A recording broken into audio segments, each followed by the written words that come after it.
नमस्कार, द नगरी न्यूज की खास पेशकश खबर दिन भर में आपका स्वागत है। मैं हूं ललित वर्मा। चलिए रुक करते हैं आज की बड़ी खबरों की ओर। भजनलाल सरकार का 1 साल पूरा होने के उपलक्ष्य में प्रधानमंत्री नरेंद्र मोदी मंगलवार को राजस्थान आए और वह यहां करीब 3 घंटे तक रुके।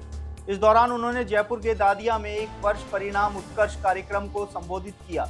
साथ ही बिजली, पानी, सड़क व रेलवे से जुड़ी 46,300 करोड़ रुपए से अधिक की 24 परियोजनाओं का उद्घाटन एवं शिलान्यास किया।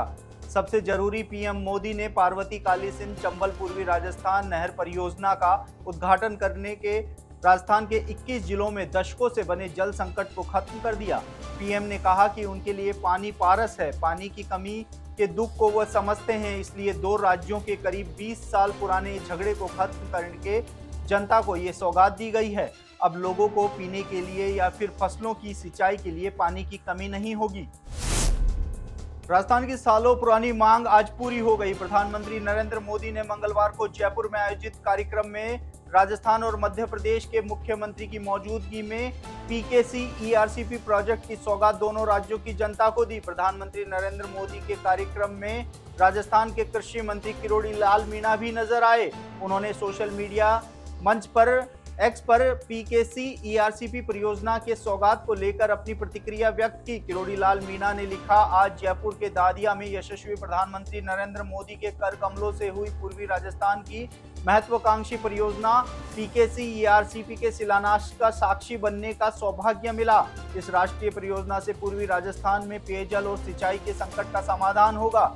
इस परियोजना का मूर्त रूप लेना मेरे लिए सपना साकार होने जैसा है। जब मैं जिला प्रमुख था तब से पूर्वी राजस्थान के लिए ऐसी परियोजना लाने की मांग पुरजोर ढंग से उठाता रहा हूं। मुझे संतुष्टि है कि मेरे जीते जी परियोजना आकार ले लेगी। मोदी जी ने की एक और गारंटी पूरी हुई, बधाई हो राजस्थान।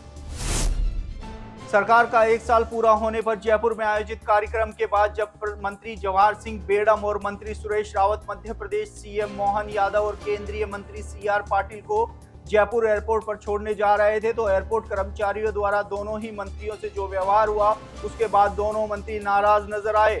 आपको बता दें कि दोनों मंत्रियों से एयरपोर्ट प्रबंधन के अधिकारियों द्वारा पास मांगा गया। इस दौरान मंत्रियों से बहस हो गई, जिसके बाद दोनों मंत्रियों ने इसकी शिकायत आगे तक की। साथ ही मंत्रियों के साथ ऐसे व्यवहार पर दोनों मंत्रियों ने नाराजगी भी जताई। मंत्रियों ने यहां तक कह दिया कि पास होने के बावजूद भी दोनों को रोक दिया गया। राजस्थान के सियासी गलियारों में इस वक्त पूर्व मंत्री गोविंद राम मेघवाल के उस वीडियो की खूब चर्चा हो रही है जिसमें वे प्रधानमंत्री नरेंद्र मोदी से सिर्फ 1 साल छोटे अशोक गहलोत के फिर से मुख्यमंत्री बनने की बात कह रहे हैं।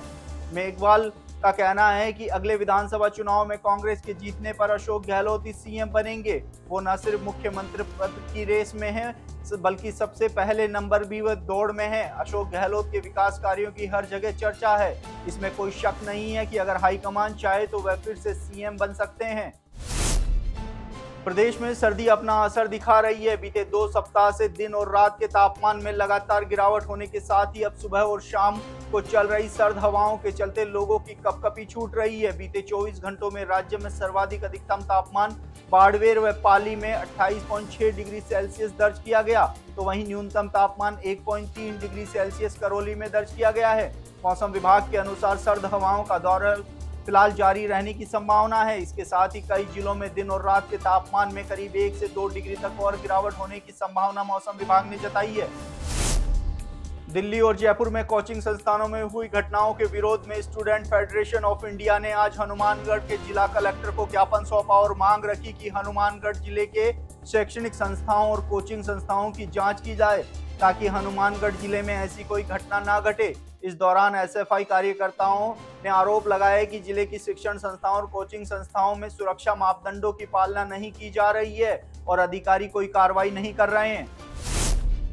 कांग्रेस नेता सचिन पायलट ने एनएसयूआई राजस्थान के प्रदेशाध्यक्ष विनोद जाखड़ की रिहाई की मांग की है। उन्होंने कहा है कि जयपुर के उत्कर्ष कोचिंग इंस्टीट्यूट में हुए हादसे के विरोध में छात्रों की आवाज उठा रहे एनएसयूआई राजस्थान के प्रदेश अध्यक्ष विनोद जाखड़ को पुलिस ने हिरासत में लिया। उन्हें अभी तक भी रिहा नहीं किया गया है। इस प्रकरण की निंदा करते हुए पायलट ने कहा कि छात्रों की सुरक्षा के लिए आवाज उठाना कोई गुनाह नहीं है। सरकार हठ धर्मिता त्यागे और विनोद जाखड़ को तुरंत रिहा करे। दरअसल जयपुर के महेश नगर इलाके में गोपालपुरा बाईपास स्थित उत्कर्ष कोचिंग संस्थान में अचानक बेहोश हुए छात्रों के मामले में एनएसयूआई ने विरोध प्रदर्शन किया था। इसी मामले में पुलिस ने कार्रवाई करते हुए विनोद जाखड़ को हिरासत में लिया था। मतदाता सूचियों के विशेष संक्षिप्त पुनरीक्षण कार्यक्रम 2025 के तहत प्राप्त आवेदनों की समीक्षा एवं नए मतदाताओं के नाम जोड़ने के लिए उप जिला निर्वाचन अधिकारी सिरोही डॉक्टर दिनेश राय सापेला की अध्यक्षता में विधानसभा क्षेत्र 148 रेवदर के तहसील क्षेत्र रेवदर के समस्त सुपरवाइजर्स की समीक्षात्मक पंचायत समिति सभागार में मंगलवार को बैठक आयोजित की गई। अतिरिक्त जिला कलेक्टर डॉक्टर दिनेश राय सापोदा ने SR 2025 में विधानसभा क्षेत्र रेवदर को मतदाता सूचियों में नाम जोड़ने के आवंटित लक्ष्य की 95% उपलब्धि हासिल करने पर धन्यवाद देते हुए कम लक्ष्य प्राप्त करने वाले सुपरवाइजर्स को आवश्यक दिशा निर्देश देते हुए 100% लक्ष्य अर्जित करने को कहा। हनुमानगढ़ जिले में नशा मुक्ति के लिए जिला प्रशासन द्वारा शुरू किए गए मानस अभियान के तहत आज 2 के NJ गांव में 10 दिवसीय क्रिकेट प्रतियोगिता का शुभारंभ हुआ। प्रतियोगिता में जिले के 24 से ज्यादा गांवों की क्रिकेट टीमें भाग ले रही हैं, जिसका समापन 26 दिसंबर को होगा। इस मौके पर नागरिकों ने कहा कि जिले में नशे को खत्म करने के लिए युवाओं को खेलों से जोड़ना एकमात्र विकल्प है और इसके तहत विभिन्न गाँवों में इस प्रकार के खेल आयोजन किए जाएंगे। भारत और ऑस्ट्रेलिया के बीच खेली जा रही बॉर्डर गावस्कर टेस्ट सीरीज के तीसरे मुकाबले में भारत आखिरकार फॉलो ऑन टालने पर कामयाब रहा। चौथे दिन का खेल भी बारिश की वजह से प्रभावित रहा। चौथे दिन का खेल खत्म होने तक भारत की पहली पारी में 9 विकेट के नुकसान पर 252 रन बना चुका है, तो वहीं ऑस्ट्रेलिया के पहली पारी में 445 रनों के जवाब में भारत अभी भी 193 रन पीछे है।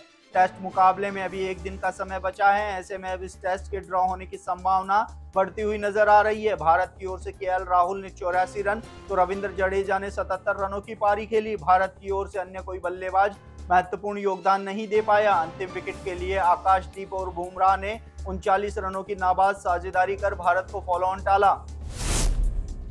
तो ये थी दिन भर की तमाम बड़ी खबरें। कल फिर से आपके साथ रूबरू होंगे, तब तक के लिए नमस्कार।